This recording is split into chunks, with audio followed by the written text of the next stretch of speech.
ನಮಸ್ತೆ news Karnataka one ಟಿವಿಗೆ ಸ್ವಾಗತ. ಈ ದಿನದ ದೇವನಹಳ್ಳಿ ಪಟ್ಟಣದ ಜಿಲ್ಲಾ ಕಾರ್ಯನಿರತ ಪತ್ರಕರ್ತರ ಸಂಘ ಭವನದಲ್ಲಿ ಮಾದಿಗ ಸಂಘಟನೆಗಳ ಒಕ್ಕೂಟದಿಂದ ಐಮಂಗಲ ಮಠ ಶ್ರೀ ಬಸವಮೂರ್ತಿ ಅರಳಯ್ಯ ಸ್ವಾಮೀಜಿಯವರ ವಿರುದ್ಧ ಆದಿರಾಳು ಗ್ರಾಮದ ಬಲಾಢ್ಯರು ಮಠಕ್ಕೆ ನುಗ್ಗಿ ಏಕಾಏಕಿ ದೌರ್ಜನ್ಯ, ಕೊಲೆ, ಬೆದರಿಕೆ, ಜಾತಿ ನಿಂದನೆ ಮಾಡಿದ್ದಾರೆ ಅನ್ನುವಂತಹ ಆರೋಪದ ಬಗ್ಗೆ ಸುದ್ದಿಗೋಷ್ಠಿ ನಡೆದಂತಹ ಸುದ್ದಿ ನಿಮ್ಮ ನ್ಯೂಸ್ ಕರ್ನಾಟಕ ಒನ್ ಟಿವಿಯಲ್ಲಿ ವೀಕ್ಷಿಸಿ.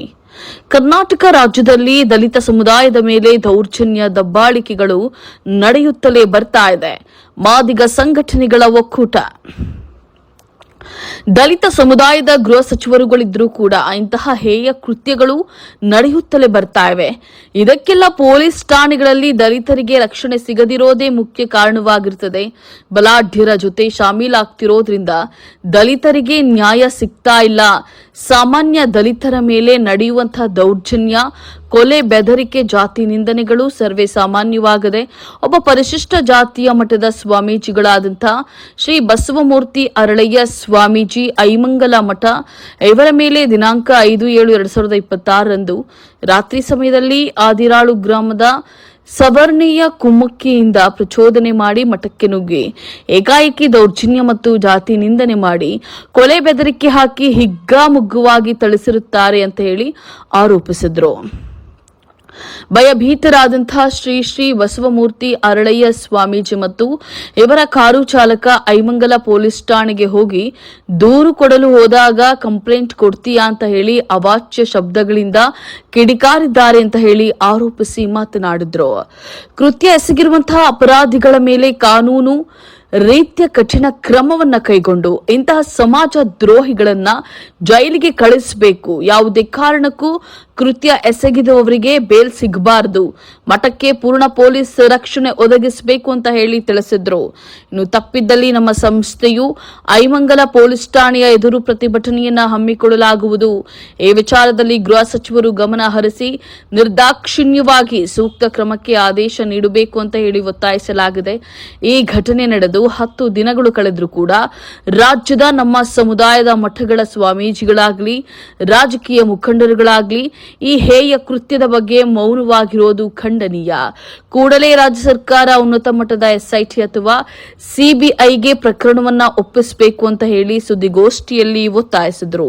ಇನ್ನು ಈ ಸುದ್ದಿಗೋಷ್ಠಿಯಲ್ಲಿ ಮಾದಿಗ ದಂಡೋರ ರಾಜ್ಯಾಧ್ಯಕ್ಷರಾದಂತಹ ಎಂ ಶಂಕರಪ್ಪ, ವಿಶ್ವ ಆದಿಜಾಂಬವ ಮಹಾಸಭಾ ರಾಜ್ಯಾಧ್ಯಕ್ಷರಾದಂತಹ ಡಾಕ್ಟರ್ ಭೀಮರಾಜು, ಎಂಆರ್ಎಚ್ಎಸ್ ಗೌರವ ರಾಜ್ಯಾಧ್ಯಕ್ಷ ಕೇಶವಮೂರ್ತಿ, ಕರ್ನಾಟಕ ಬಹುಜನ ಚಳವಳಿ ರಾಜ್ಯಾಧ್ಯಕ್ಷರಾದಂತಹ ಕನಕೇನಹಳ್ಳಿ ಕೃಷ್ಣಪ್ಪ, ಮೂಲ ಮಾದಿಗ ಸಂಘ ರಾಜ್ಯಾಧ್ಯಕ್ಷ ಜೆಸಿ ಪ್ರಕಾಶ್, ಬಹುಜನ ಸೇವಾ ಸಮಿತಿ ಪೂಜಪ್ಪ, ಆದಿಜಾಂಬವ ಮಹಾಸಭಾ ಅಧ್ಯಕ್ಷರಾದಂತಹ ಲಕ್ಕಸ್ವಾಮಿ, ಜಾಂಬವ ಜಾಗೃತಿ ಸಂಘ ರಾಜ್ಯಾಧ್ಯಕ್ಷ ಕದರೇಶ್ ಎಂಕೆ, ವಿಶ್ವ ಆದಿಜಾಂಬವ ಮಹಾಸಭಾ ಕಾರ್ಯಾಧ್ಯಕ್ಷರಾದಂತಹ ನರಸಿಂಹಮೂರ್ತಿ, ವಿಶ್ವ ಆದಿಜಾಂಬವ ಮಹಾಸಭಾ ರಾಜ್ಯ ಪ್ರಧಾನ ಕಾರ್ಯದರ್ಶಿ ಎಂ ಮುನಿರಾಜು, ವಿಶ್ವ ಆದಿಜಾಂಬವ ಮಹಾಸಭಾ ರಾಜ್ಯ ಪ್ರಧಾನ ಕಾರ್ಯದರ್ಶಿ ಅಮರನಾರಾಯಣನ್, ವಿಶ್ವ ಆದಿಜಾಂಬವ ಮಹಾಸಭಾ ಉಪಾಧ್ಯಕ್ಷ ಮೂರ್ತಿಯನ್, ವಿಶ್ವ ಆದಿಜಾಂಬವ ಮಹಾಸಭಾ ಉಪಾಧ್ಯಕ್ಷ ನರಸಿಂಹಯ್ಯರವರುಗಳು ಸುದ್ದಿಗೋಷ್ಠಿಯಲ್ಲಿ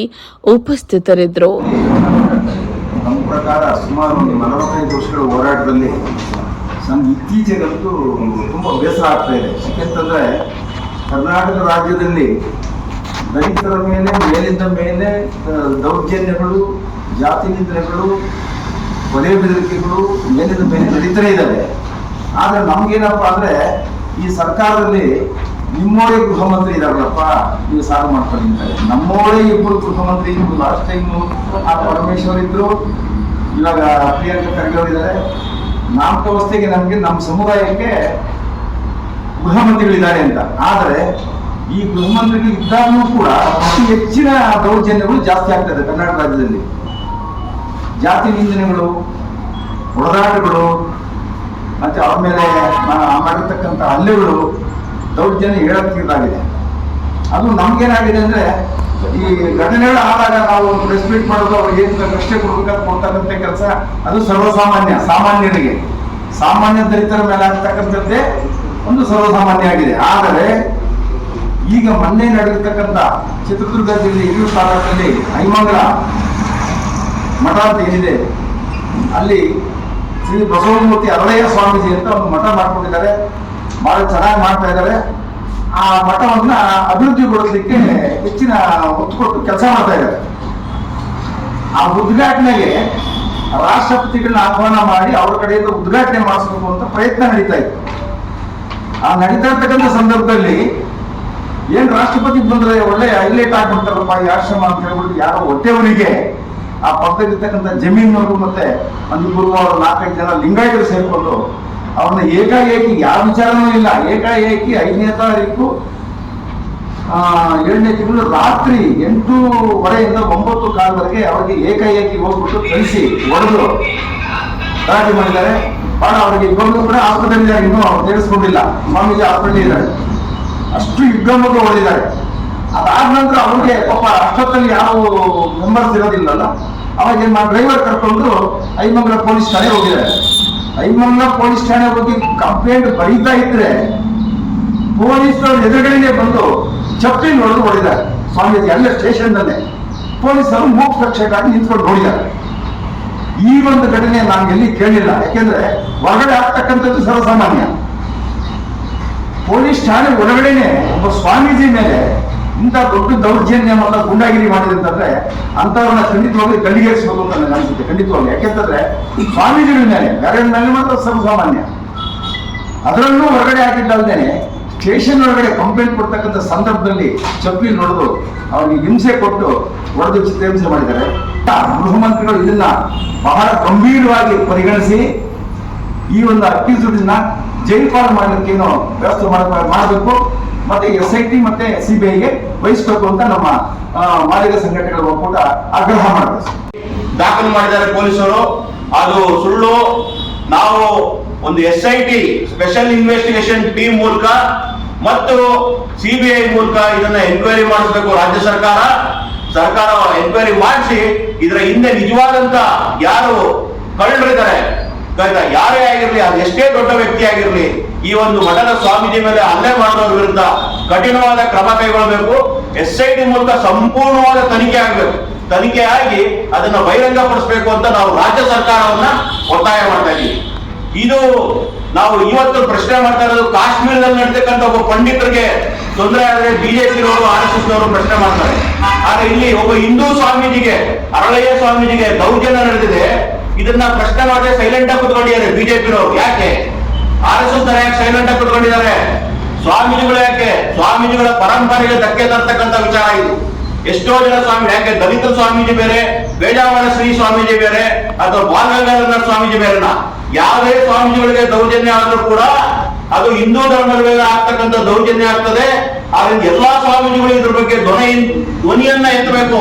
ಎಲ್ಲಾ ಸ್ವಾಮೀಜಿಗಳು ಒಗ್ಗಟ್ಟಾಗಿ ಈ ಒಬ್ಬ ಸ್ವಾಮೀಜಿ ಮೇಲೆ ಆಗ್ತಕ್ಕಂಥ ಹಲ್ಲೆನ ಖಂಡಿಸಬೇಕು, ಮತ್ತೆ ಅವ್ರು ಕಠಿಣವಾದ ಶಿಕ್ಷೆ ಆಗೋಂಗೆ ನೋಡ್ಕೋಬೇಕು ಅಂತ ನಾವು ರಾಜ್ಯ ಸರ್ಕಾರ ಒತ್ತಾಯ ಮಾಡ್ತಾ ಇದೀವಿ. ಈ ಕೂಡಲೇ ರಾಜ್ಯ ಸರ್ಕಾರ ಮತ್ತೆ ಬಿಜೆಪಿ, JDS, ಸ್ವಾಮೀಜಿಗಳು, ಬುದ್ಧಿಜೀವಿಗಳು, ಸಾಹಿತಿಗಳು ಮತ್ತೆ ದಲಿತ ಸಂಘಟನೆಗಳು ಎಲ್ಲರಿಗೂ ಕೂಡ ನಾವು ಕರೆಯನ್ನ ಕೊಡ್ತಾ ಇದ್ದೀವಿ. ಈ ಒಂದು ಘಟನೆಯನ್ನ ತೀವ್ರವಾಗಿ ಖಂಡಿಸಿ ಕೂಡಲೇ ಒಬ್ಬ ಸ್ವಾಮೀಜಿಗಾಗ್ತಕ್ಕಂಥ ಅನ್ಯಾಯವನ್ನ ವಿರೋಧಿಸಿ ಕಠಿಣ ಶಿಕ್ಷೆ ಬರೋವರೆಗೂ, ನ್ಯಾಯ ಒದಗಿಸುವವರೆಗೂ ನಾವು ಹೋರಾಟವನ್ನ ಮಾಡಬೇಕಂತ ಅಂದ್ಬಿಟ್ಟು ಇಡೀ ಕರ್ನಾಟಕ ರಾಜ್ಯಕ್ಕೆ ನಾವು ಕರೆಯನ್ನ ಕೊಡ್ತಾ ಇದ್ದೀವಿ ಮತ್ತು ರಾಜ್ಯ ಸರ್ಕಾರವನ್ನ ಒತ್ತಾಯ ಮಾಡ್ತಾ ಇದ್ದೀವಿ. ಗ್ರಾಮಾಂತರ ಜಿಲ್ಲೆ ಈ ಪತ್ರಿಕಾಗೋಷ್ಠಿಯಲ್ಲಿ ಅವರಿಗೆ ಅಭಿನಂದನೆಯನ್ನು ಸಲ್ಲಿಸ್ತಾ ಇದ್ದೇನೆ. ಬೆಂಗಳೂರು ಗ್ರಾಮಾಂತರ ಜಿಲ್ಲೆಯಲ್ಲಿ ಈ ಒಂದು ಪತ್ರಿಕಾಗೋಷ್ಠಿ ಮಾಡ್ತಾ ಇರ್ತಕ್ಕಂಥ ಉದ್ದೇಶ ಏನಂದರೆ, ಈಗಾಗಲೇ ಎಲ್ಲ ಜಿಲ್ಲೆಗಳಲ್ಲಿ ಮಾದಿಗ ಸಂಘಟನೆ ಇವತ್ತು ಬೆಂಗಳೂರು ಗ್ರಾಮಾಂತರ ಜಿಲ್ಲೆಯಲ್ಲಿ ಇವತ್ತು ಹಮ್ಮಿಕೊಂಡಿದ್ದಾರೆ. ಈ ಪತ್ರಿಕೆ ಮೂಲಕ ತಿಳಿಸ್ತಾ ಇರ್ತಕ್ಕಂಥ ಏನಂದರೆ, ಸ್ವಾಮೀಜಿಯವರ ಸ್ವಂತ ಆಸ್ತಿನಲ್ಲಿ ಅನೇಕ ಕಡೆ ಕಾಂಟ್ರಿಬ್ಯೂಷನ್ ತಗೊಂಡು ಮಕ್ಕಳಿಗೆ ಧರ್ಮರಹಿತವಾಗಿ, ಜಾತಿರಹಿತವಾಗಿ ಮಕ್ಕಳಿಗೆ ವಿದ್ಯಾಭ್ಯಾಸ, ಅವರ ಪೋಷಣೆ ಮತ್ತು ಅವ್ರಿಗೆ ಬೇಕಾದಂಥ ವಸ್ತ್ರಗಳನ್ನು ಕೊಟ್ಟು ಅಭಿವೃದ್ಧಿ ಮಾಡಬೇಕು ಅನ್ನೋ ಕಾರ್ಯಕಲಾಪ ಮಾಡುವಾಗ ಇದನ್ನು ಗೌರವಾನ್ವಿತ ಸನ್ಮಾನ್ಯ ರಾಷ್ಟ್ರಪತಿಗಳು ಕರೆಸಿ ಒಂದು ಮಠದ ಉದ್ಘಾಟನೆ ಮಾಡಬೇಕು ಅನ್ನೋ ಉದ್ದೇಶ ಇಟ್ಕೊಂಡಾಗ ಈ ಭಾರತ ದೇಶದಲ್ಲಿರ್ತಕ್ಕಂಥ ಆಡಳಿತ ಸರ್ಕಾರಗಳಾದಂಥ ಕಾಂಗ್ರೆಸ್, JDS, BJP ಈ ಒಂದು ಚೇಲಗಳೇನಿದ್ದಾರೆ ಸ್ವಾಮೀಜಿಗೆ ಒಳ್ಳೆಯ ಹೆಸರು ಬರುತ್ತೆ ಅಂತೇಳಿ ಅವ್ರನ್ನ ಹೆಸರು ಕೆಡಿಸ್ಬೇಕನ್ನೋ ಉದ್ದೇಶದಿಂದ ಅವ್ರ ಮೇಲೆ ಅಟ್ರಾಸಿಟಿ ಮಾಡಿ ಭೂಮಿ ಕಿತ್ಕೊಂಡು ಆ ಒಂದು ಮಠನ ಅಲ್ಲಿ ರದ್ದು ಮಾಡಬೇಕನ್ನೋ ಉದ್ದೇಶದಿಂದ ಆ ಕಾರ್ಯವನ್ನು ಮಾಡಿದ್ದಾರೆ. ಸ್ವಾಮಿತ್ವದ ಒಂದು ಸ್ವಾಮೀಜಿಗಳಾದರೂ ಕೂಡ ಧರ್ಮರಹಿತ, ಜಾತಿರಹಿತ ಒಂದು ಮಠ ಕಟ್ಕೊಂಡು ವಿದ್ಯಾಭ್ಯಾಸ ಮಾಡುವಂಥದ್ದು ಅನೇಕ ಜನರಿಗೆ ಹೊಟ್ಟೆ ಕಿಚ್ಚು ಬಂದು ಈ ಒಂದು ಕೃತ್ಯ ಮಾಡಿದ್ದಾರೆ. ಅದರಿಂದ ಮಾದಿಗ ಸಂಘಟನೆಗಳಾದ ನಾವೆಲ್ಲರೂ ಕೂಡ ಅವ್ರ ಪರವಾಗಿ ನಿಂತಿದ್ದೀವಿ. ಅವರು ಧೈರ್ಯ ಕೆಡೋದು ಬೇಡ. ಅವರಿಗೆ ಯಾವುದೇ ರೀತಿ ತೊಂದರೆಗಳಾದಾಗ ಕರ್ನಾಟಕ ರಾಜ್ಯದಲ್ಲದೆ ಭಾರತ ದೇಶದ ಎಲ್ಲ ಮಾದಿಗ ಸಂಘಟನೆ ಹೋಗಿ ಅವರಿಗೆ ಬೆಂಬಲವಾಗಿ ನಿಂತುಕೊಳ್ಳೋದು. ಕಾಂಗ್ರೆಸ್ ಸರ್ಕಾರ ಮಾದಿಗರಿಗೆ ಒಂದು ಭೇದ ಭಾವ ತೋರಿಸುತ್ತಾ ಆಮೇಲೆ ಬಂದ್ಬಿಟ್ಟು ಆ ಮಲತಾಯಿ ಧೋರಣೆಯನ್ನು ತೋರಿಸ್ತಾ ಇದೆ ಮಾದಿಗ ಜನಾಂಗಕ್ಕೆ. ಇಂಥ ಒಂದು ಮಾದಿಗ ಸಮಾಜಕ್ಕೆ ಮಲತಾಯಿ ಧೋರಣೆ ತರುತ್ತಂತ ಕಾಂಗ್ರೆಸ್ನಲ್ಲಿರ್ತಕ್ಕಂಥ DK ಶಿವಕುಮಾರ್ ಸಾಹೇಬರು ಕೂಡಲೇ ಇದನ್ನ SIT ತನಿಖೆಗೆ ಮತ್ತು CBI ತನಿಖೆಗೆ ಒಪ್ಪಿಸಿ ಯಾರು ಬಲಾಢ್ಯರಿದ್ದಾರೋ ಅವ್ರನ್ನ ಕಾನೂನು ರೀತಿ ಕ್ರಮ ಜರುಗಿಸಿ ಅವ್ರ ಮೇಲೆ ಕಠಿಣ ಕ್ರಮ ಜರುಗಿಸಿ ಅವ್ರಿಗೆ ಏನು ನಷ್ಟ ಆಗಿದೆ ಸ್ವಾಮೀಜಿಗೆ ಅದನ್ನ ಪರಿಹಾರ ಕಟ್ಟಿಕೊಟ್ಟು ಆ ಒಂದು ಮಟ್ಟಿಗೆ ಏನು ತೊಂದರೆ ಆಗದಿದ್ದಂಗೆ ಶಾಶ್ವತವಾಗಿ ಅದಕ್ಕೊಂದು ರಕ್ಷಣೆ ಕೊಡಬೇಕು ಅಂತ ಹೇಳಿ ಈ ಪತ್ರಿಕೆ ಮೂಲಕ ನಾವು ಸರ್ಕಾರನ ಒತ್ತಾಯ ಮಾಡ್ತಾ ಇದ್ದೀನಿ. ಅವಕಾಶ ಕೊಟ್ಟಂತ ಪತ್ರಿಕಾ ಮಾಧ್ಯಮದವರಿಗೂ ಮತ್ತು ಗಣ್ಯರಿಗೂ ವಂದನೆಯನ್ನು ಸಲ್ಲಿಸ್ತಾರೆ. ನ್ಯೂಸ್ ಕರ್ನಾಟಕ 1 ಟಿವಿ ಬೆಂಗಳೂರು ಗ್ರಾಮಾಂತರ ಜಿಲ್ಲಾ ವರದಿ ಸೀತಾರಾಮ್ ಜೊತೆ MR ನಾಗರಾಜು.